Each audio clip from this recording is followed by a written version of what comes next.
We have with us our distinguished Rav Yonatan Yudrin. Maybe I have to say a few words, Rav Yonatan. Hello, Rabbi Grodner. Great to see you, and thank you everybody for coming and joining.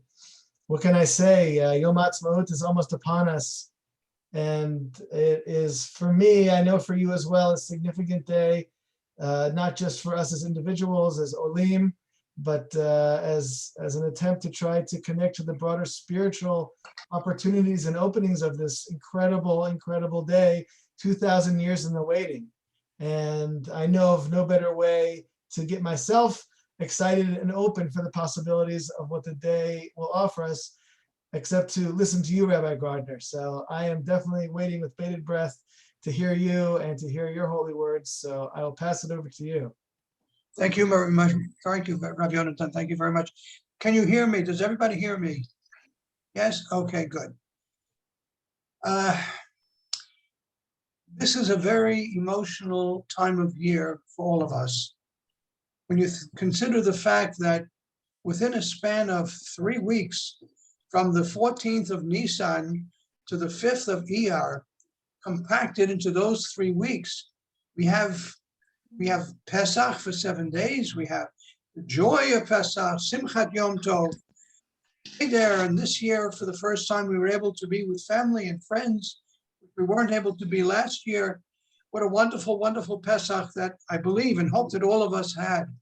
And a few days later, after Pesach, we come to Yom HaShoah, and we're all saddened and bereaved by just the memory of the horrors of the Holocaust and what it meant to our people and what it meant to each and every individual who perished by the hands of the Nazis and their supporters. What a sad, sad day, a black day in Jewish history. And then comes Shabbat, and we open up the Parsha, and there you have the tragic death of Aaron's 2 sons, Nadav and Avihu. And our hearts go out to them, and our hearts go out to Aaron, who bore the pain in silence. As painful as it was, a father losing 2 of his sons instantly on the happiest day in his life. This is a day that the Mishkan was dedicated, the day that Aaron was introduced as a Kohen Gadol. This was a day when they began to bring the first sacrifices on the altar of the Mishkan. What a happy day. And to be struck down by this instant death of Nadav and Avihu only adds to the sense of tragedy in the period of time in which we are at. And that will be compounded even more on Wednesday when we hear the siren and we remember on Yom HaZikaron, the day of remembrance, I think it's 23,000 and more young men and women who gave their lives. They gave their lives so that you and I can be here in the state of Israel in peace and tranquility and harmony and be able to enjoy life in Eretz Yisrael. This came at a great sacrifice. And then no sooner that Yom HaZikaron is completed, music, singing, dancing, Yom Haatzmaut. It's such a whirlwind of emotion, of pain and suffering. And then on the other hand, there's joy and simcha and nachat. It's like the pasuk in Tehillim, Chaf, Be'erev yalin bechi v'laboker rina. We go to sleep crying, we wake up in the morning laughing and singing. This is all contracted into the 3 weeks between Pesach and Hey Iyar. But it is important to note that it's our tears and our laughter that unite the Jewish people. If we can cry together and we can laugh together, we are together. Then we become one. And this is what these days do for us. They bring us together in joy, in gladness, and in sadness and pain. The title of tonight's shiur is the Kedushat Yom Haatzmaut and Kedushat Degel Yisrael. It's very difficult to talk about Kedusha in reference to Yom Haatzmaut because Kedushat Hayom is a halachic term. It has a very specific meaning. When we say that a day has Kedushat Hayom, it means it's a day that's Asur B'Melacha. All we need to do is open to Parshat Emor, and you will see time and time again, with reference to Shabbat and with reference to all of the Moadim, without exception, where it mentions Mikra Kodesh, it mentions Lo Ta'asu Melacha. For example, in reference to Shabbat, it says, Daber b'nei Yisrael v'mata lehem moadi Hashem asher tiputam mikra kodesh elehem moadai sheshet yomim te'aseh melacha v'yom hashvi'i Shabbat Shabbaton mikra kodesh kol melacha lo ta'asu. Come to Pesach. V'yom harishon mikra kodesh yelachem v'melechet avodah lo ta'asu. Again, coming to the Shavuot, the following Pesach. Ukratem be'etzem hayom hazeh mikra kodesh yelachem u'melechet avodah lo ta'asu. And with regard to Rosh Hashanah, daber el b'nei Yisrael lemor b'chodesh hashvi b'chol achot yelachem Shabbaton zichron trua mikra kodesh u'melechet avodah lo ta'asu. And now Yom Kippur. V'daber Hashem Moshe lemor ach be'etzol achot b'chodesh hashvi hazeh Yom Kippurim hu mikra kodesh yelachem. And then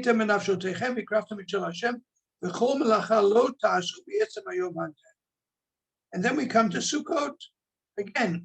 Dabero b'nei Yisrael lemor b'chamisha yom lachodesh hashvi hazeh chag haSukkot shivat yom Hashem hayom harishon mikra kodesh u'melechet avodah lo ta'asu shivat yamim takrivu ish el Hashem hayom hashmini shmini atzeret hayom hashmini mikra kodesh yelachem v'kraftem ish el Hashem atzereti without one exception. Every one of the Moadim is called Mikra Kodesh in association with Isur Malacha. So that's true for Shabbat, it's true for the Yamim Tovim, it's not true for Yom Haatzmaut, because Yom Haatzmaut there's no Isur Malacha. It's also not true, there is no Kedushat Hayom when we talk about Chanukah. Chanukah is permitted to do malacha. Purim, permitted to do malacha. There's no Kedushat Hayom. Not even Rosh Chodesh, as a Korban Musaf, can you talk about Kedushat Hayom? Why? Because Sukkot, because Rosh Chodesh, which is tonight, so Rosh Chodesh, it's malacha is permitted. So there's no Kedushat Hayom. And so too, the same would be for Yom Haatzmaut. Then where does this title come from? Kedushat Yom Haatzmaut. What I would like to offer is a second meaning to the word kadosh. Of course, we usually think of kadosh as something holy, sacred, sanctified. But if we think about the semantics, we find that the word kadosh has another meaning. It means separate and apart. It's a definition, it's the actual definition of the word kadosh. In fact, I would go so far as to say that the word kiddush and the word havdalah are synonymous terms. They both mean the same, because kiddush separates Shabbat from the weekday and havdalah separates Shabbat from the weekday. Both serve the purpose of havdalah. And that's why the Rambam uses the term kiddush b'knisato v'havdalah b'yitziato. Both serve the same purpose. Separate Shabbat from the other days of the week. So the meaning of the word kadosh also means, in addition to holy, it also means separate and apart. And the Torah uses a very unusual term. It's not only in the Torah, it's in Tanakh. A very unusual term to describe a prostitute. A prostitute is called a kedesha. Kedesha. Wow, what kind of a term is that? But if you think of the word kadosh as meaning separate and apart, well, a prostitute is a woman or could be a male, a kadesh, who is separated out of society, not part of society. This is someone that society doesn't want, someone society rejects. This is the meaning of the word kadosh. On a positive note, the word kadosh is also used in reference to marriage. What does the chatan say to the bride? Harei at mikudeshet li b'tabat zu.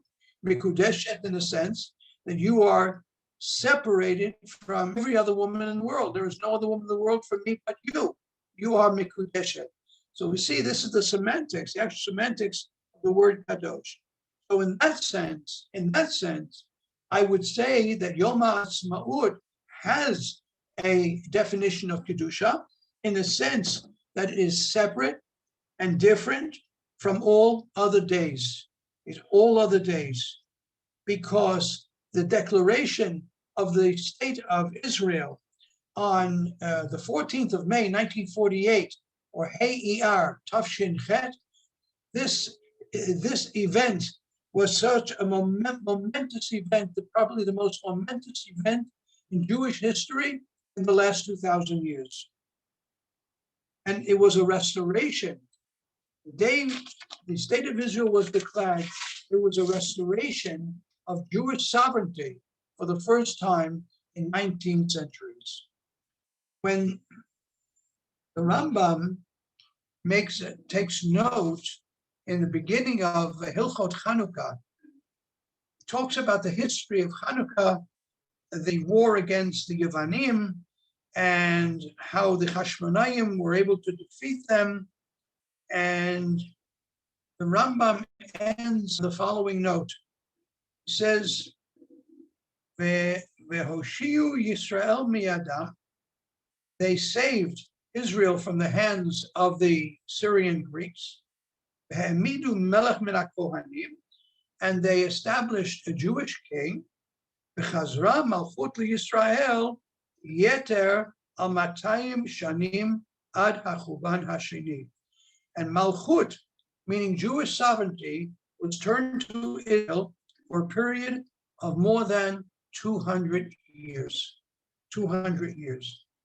Now, there are those who might criticize the Rambam and say, well, anyone who knows anything about Jewish history in the time of the Second Temple period knows very well that most of the kings of that time we're not very proud of, and I'm putting it very mildly.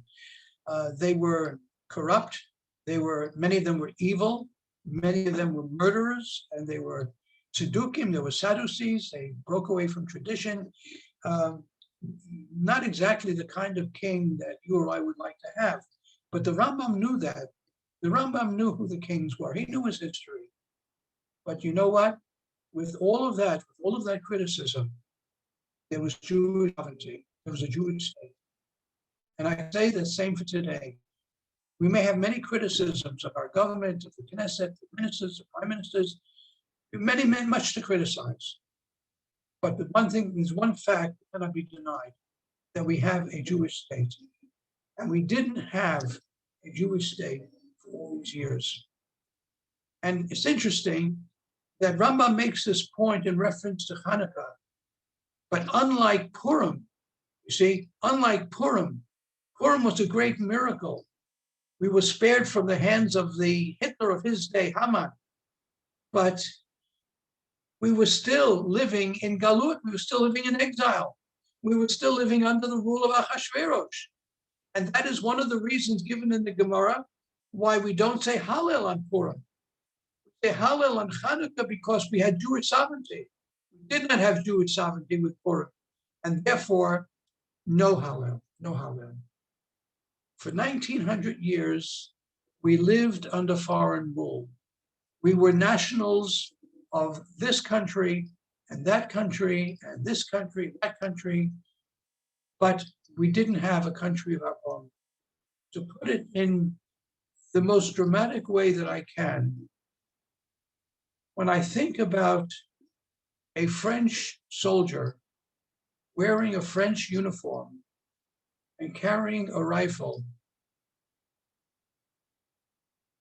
standing opposite a Jewish German soldier wearing a German uniform, carrying a rifle, the two looking at each other and shooting at each other and perhaps even killing each other. Yes, stories like that happen. Today, see a young Jewish man, a young Jewish woman also wearing a uniform, but it's the uniform of Jewish government. It's a Jewish army. It's Tzahal, Tzva Hagana Yisrael. It's an army of protection for Jews here in Israel and protection for Jews around the world. This is the first time in 1900 years soldier wearing a Jewish uniform. I personally have such a deep sense of pride and happiness when I see a young soldier. The pride that I felt when I looked at my own grandchildren, many of whom served in elite units, wearing the Jewish uniform. And to this day, when I see a soldier, and if I engage him or her in conversation, my ending words will be, Ki malachav yitzavalach yishmorcha b'chol derech. Hashem be with you. This is the love and respect that I have for every Jewish soldier. Can we talk about redemption? Are we redeemed? Is this the time of the Geula? I don't think so. I would not call this a time of Geula. But I would say that we, the Jewish people, have made a giant step forward on the road to Geula with the founding of the State of Israel. Because Geula, or redemption, is not something that happens overnight. It's a process. It's something that could take years, perhaps decades. But it's a process that is inevitable and will happen. Let me show you an example in our prayers. When we daven and say the Amidah, we have a bracha that begins with Etzemach David Avdecha Mehirat Hatzmiach. Karno Tarum Bishuatecha, Ki Lishuatcha Kivinu Kol Hayom. Bochato Hashem Matzmiach Keren Yeshua, who causes the pride of salvation to flourish. The word Tzemach David, a tzemach is a plant. A plant is something that you put a seed in the ground and then you wait and you water it and you wait and wait and wait. It could take days or weeks or months or years until it finally blooms before it gives fruit.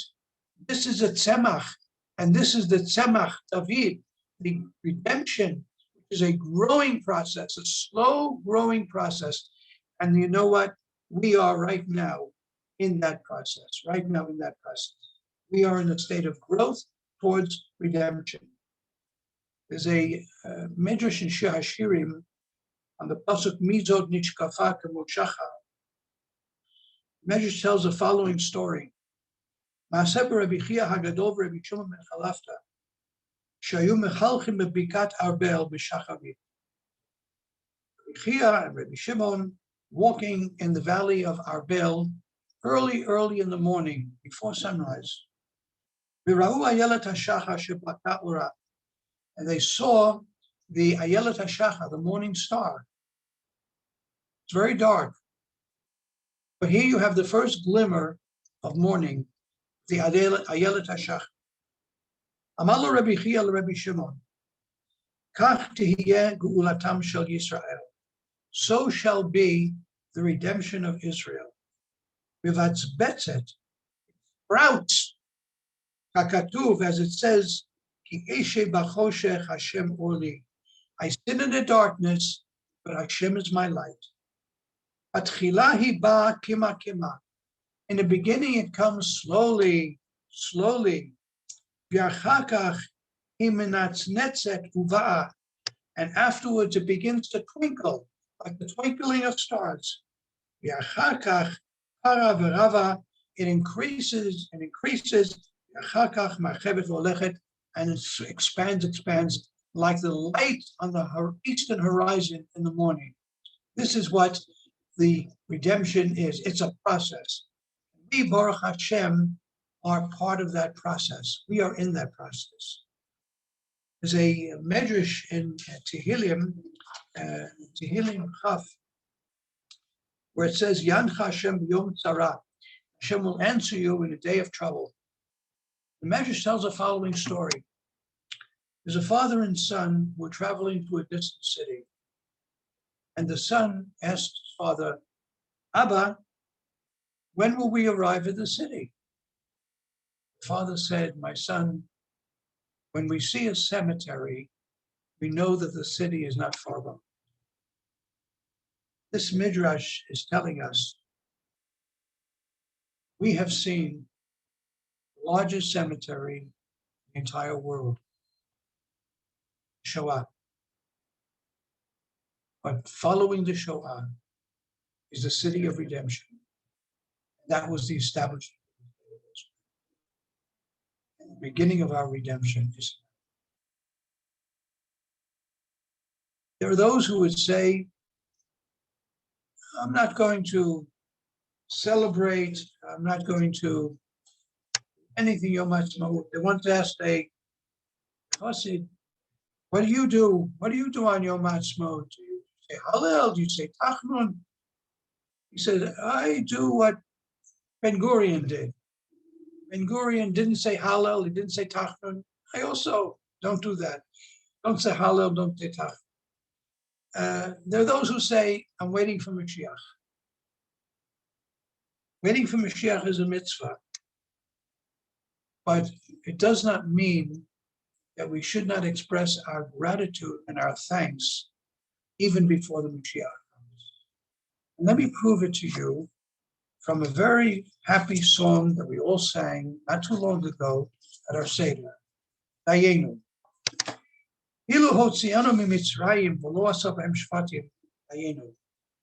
Hashem had only taken us out of Egypt, it would have been sufficient.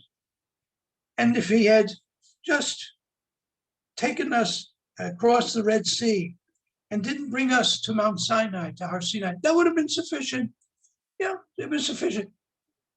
Rabotai. And if he brought us to Mount Sinai and didn't give us the Torah, that would have been sufficient. And if he gave us the Torah and didn't bring us there as Israel, Dayenu. Does that make any sense? Would that have been sufficient, Rabotai? Yes, it would have been sufficient to say that. Each and every one of the 15 steps in the Dayenu, each one was enough to say, yes, thank you. That's enough to say thank you. And here we are today, and I believe that we have every reason and justification to be able to say, Dayenu, thank you, Hashem, for what you have given to us. Miracles. We should not take for granted miracles that we have experienced in these years since the founding of the state. You and I, you know as well as I do, War of Liberation and the word. Some people was tragic, but it was also a miracle that we succeeded.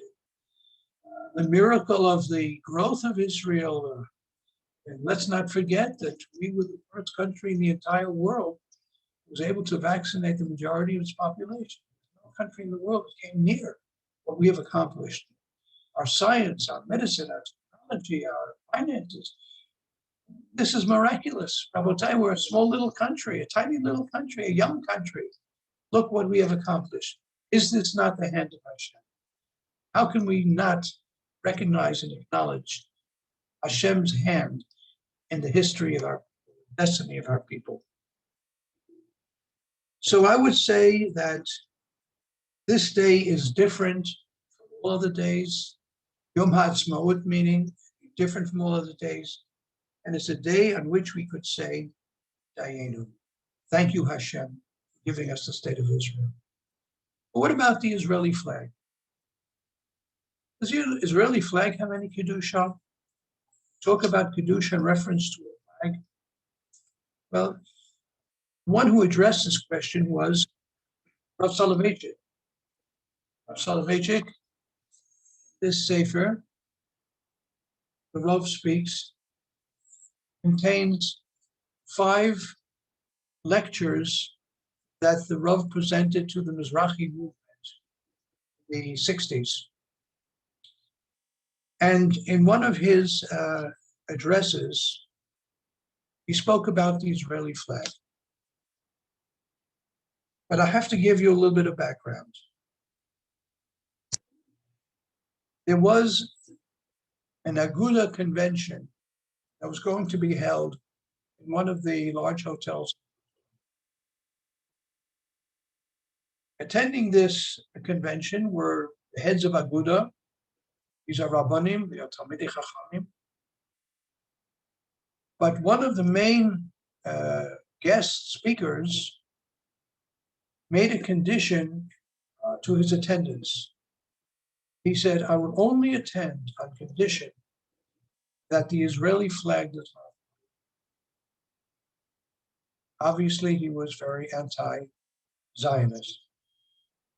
They didn't know what to do. They wanted him to be there. It was very important for the Aguda. On the other hand, they're not, they're in a hotel. Can't tell a hotel what to do. They finally came to a compromise. The compromise was that the Israeli flag may fly if it is one flag amongst many, but not if it's standing alone. And Rav Soloveitchik Zatzal expressed his feelings, and he said, Union Jack being the British flag, the Union Jack gave a hechsher to the Israeli flag. Union Jack, which was raised above the ships, had turned the immigrants back to Europe, would not allow these poor innocent victims to enter Eretz Israel. The British, in their cruelty, sending Jews back to Europe to die in Auschwitz. That flag is a hechsher for the Israeli flag. He says it's something that is beyond understanding, beyond comprehension.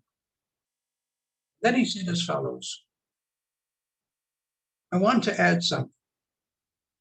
If you ask me, how do I, as a Talmudic Jew, look upon the flag of the state of Israel? Has it any halachic value? I would answer plainly, I do not hold at all with the magical attraction of a flag or similar symbolic ceremonies. Judaism negates ritual connected with physical things. Nonetheless, we must not lose sight of a law in Shulchan Aruch to the effect that, quote, one who has been killed by non-Jews, buried in his clothes, so that his blood may be seen and avenged, as it is written, I will hold the heathen innocent. I will hold the heathen innocent, but not in regard to the blood which they have shed. From the book of Joel. In other words, the clothes of the Jew acquire a certain sanctity when spattered with the blood of a martyr. How much more so of the blue and white flag, which has been immersed in the blood of thousands of young Jews who fell in the War of Independence, defending the country and the population, religious and irreligious alike, because the enemy did not differentiate between them. It has a spark of sanctity that flows from devotion. We are all enjoined to honor the flag and treat it with respect. It does not require a hechsher from the non-Jewish Union Jack. This is the opinion of Rav Soloveitchik. Again, we cannot talk about Kedusha of a flag like the Kedusha of a Sefer Torah or the Kedusha of Tefillin or Mezuzah. It's not a Tashmishe Kedusha. But respect it deserves. It represents the sacrifice, self-sacrifice. So many young boys and girls gave their lives just to be able to plant a flag on the top of a hill. This is the Israeli flag. This is the form of Kedusha that it has. So with the coming of Yom Haatzmaut in just a few days, Rabotai, there's a lot to reflect on, but most important is reflect on the sense of a deep, deep appreciation, gratitude to Hashem, gratitude to all those who sacrificed for us to be able to be here today, and how fortunate we are to be living here in Eretz Yisrael under the Jewish flag, protected by Jewish soldiers in Eretz Yisrael, the Holy Land. Thank you. Yeshar Kol Kadol Rabbi Grodner.